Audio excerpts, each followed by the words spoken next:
Every time I read his word and I spend time with him, he always finds a way to punch me in the gut. And not in an offensive way, right? He's not trying to hurt me. He's trying to help me see reality, help me see the world in a completely new way. And there's one in particular that hit me pretty hard recently, and it was on forgiveness, right? And I'm a prideful person, right?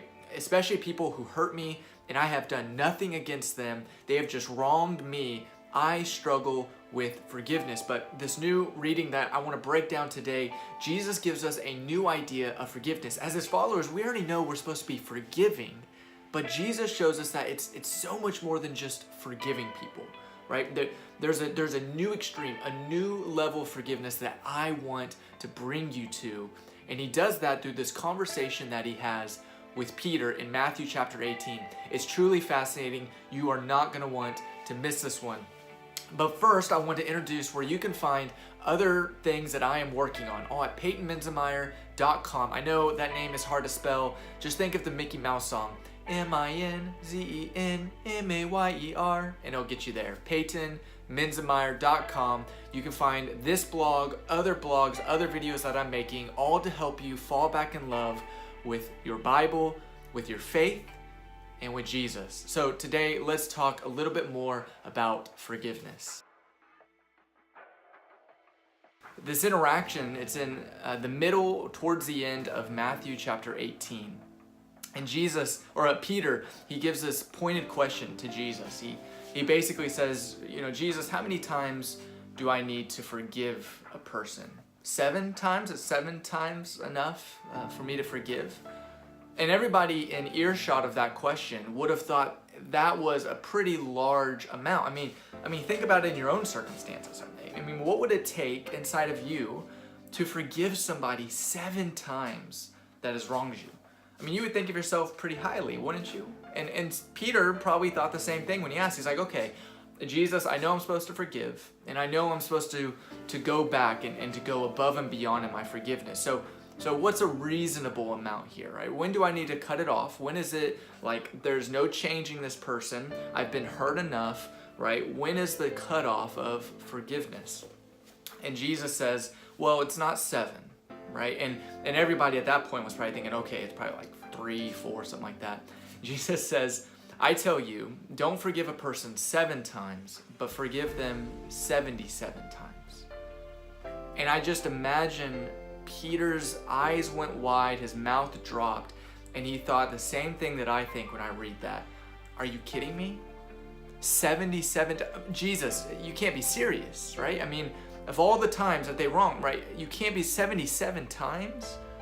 But Jesus was completely serious. And he goes into this parable about this generous king and this greedy servant. I recommend you read it, but I want to focus in on that 7 and 77, right? Because there's a lot of profound things that you can find when you dig a little bit deeper there that oftentimes get glazed over, right? And so when we think about 7 and 77, do you think Jesus was talking about math there, right? Like, okay, if you get to 76, right, you're just one forgive away from being free from this obligation, right? Then once you get to 77, you're clear, you're good, you don't have to forgive anymore, right? Of course not, right? Jesus had something bigger in mind.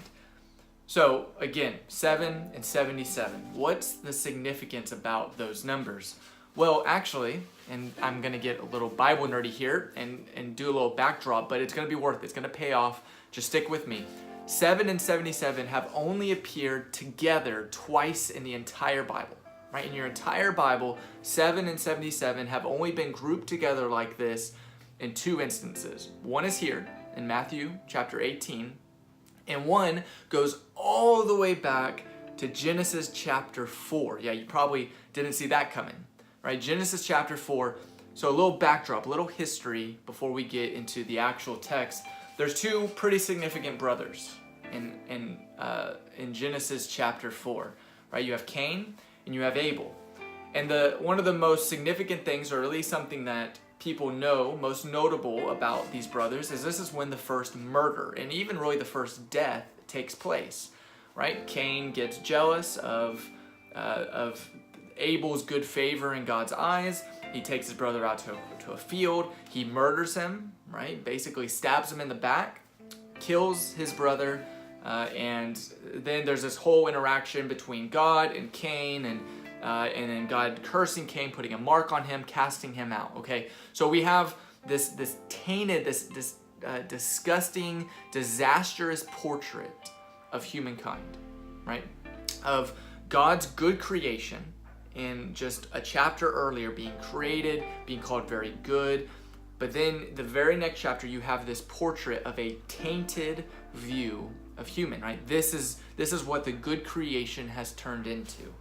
This murderous, this lying, this nasty portrait, this nasty picture. So then the Bible follows Cain's line all the way to this man named Lamech, and he's a king. Now, there's something really interesting about the name Lamech in Hebrew that you wouldn't see as an English reader.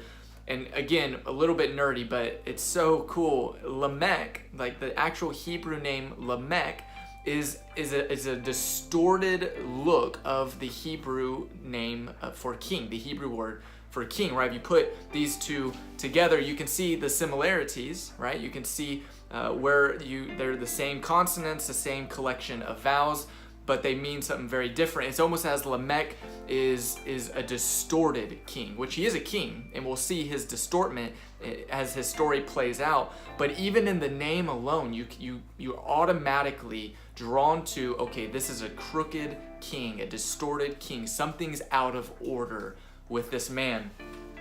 And we read about that disorder, right? Lamech is actually one of the very first poets of the Bible. He gives us this short poem about this young man who tries to cross him, and he chants and he sings and he celebrates taking the life of this young man.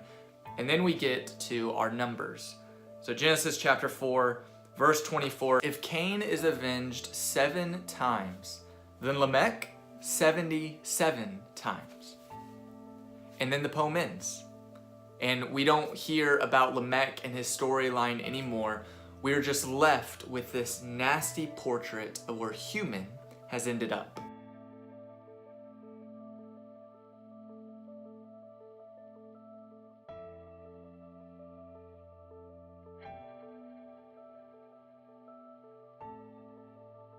So there's no doubt that Jesus wanted to connect these dots for us between forgiveness and the story of Lamech and where humankind has come at the very beginning of the story. But that doesn't answer the question of why, right?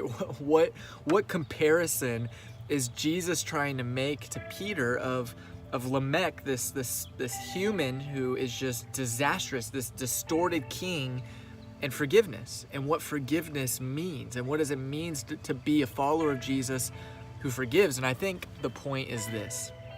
In the same way that Lamech joyfully and liberally killed people who didn't seemingly deserve it, who just crossed his path, and he sang and he celebrated about it, we need to be joyfully and liberally forgiving people who don't necessarily deserve it, people who get in our path and mess us up, and we don't do anything. We need to be showing that kind of forgiveness to people. And here's the upside down reality of it, is that it is a distorted kind of forgiveness, not in the negative way that we see in Lamech killing people, but it's an upside down understanding. You can see that in the way that Peter says, do I forgive people just 7 times? No, you forgive them 77 times.